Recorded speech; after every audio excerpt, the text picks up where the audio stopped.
As I learned, well, I'm learning. I don't quite grasp it.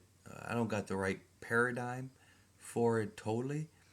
But as far as all this persecution that came upon me, God refines the bride of Christ. He puts them through uh, a forge, takes raw ore and takes it and heats it, or and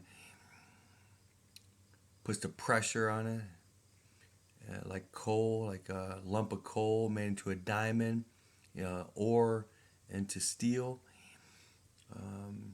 But you have to be careful on who you get mad about.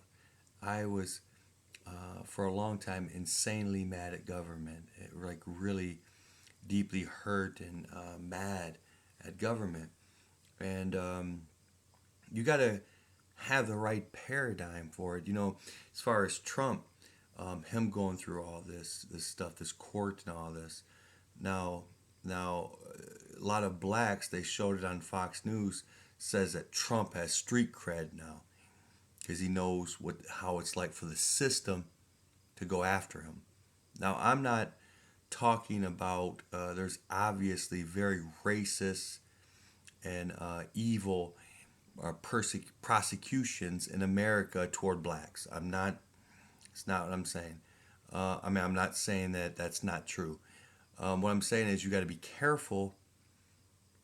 Is it God that's extending His hand out to refine you through the court? Using the court. Now they say that, or that America is a secular government. Well, if it's secular and you take God out of it, at least in name, that you're a godless nation. I mean, a government, right? You're secular, so it's evil by context. If you don't have, how could you be considered good without God, right? It's kind of how does that happen? But God institutes governments and you're subject to them, and you're supposed to listen, adhere to what government wants you to do. And I think that God wants us to love government, even in persecution, because sometimes it's Him doing it. Maybe He's mad at you for something else and doing a Joseph on you.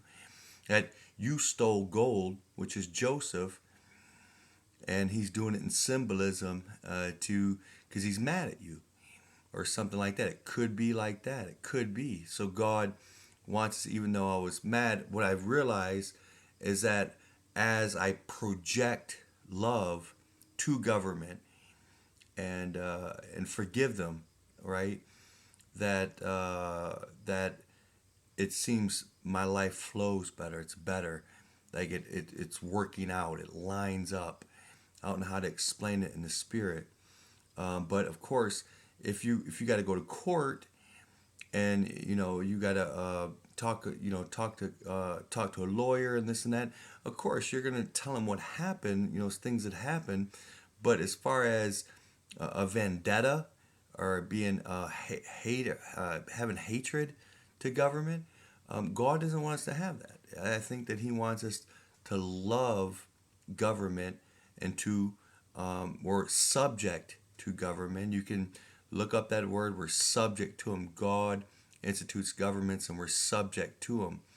And I think it's a way better attitude than being a victim of government, but trying to work with them. And that's if anyone sees or sees himself in the same situation when they feel persecuted by government, just do what they say the best you can. Try to be polite and respectful, and see how it works.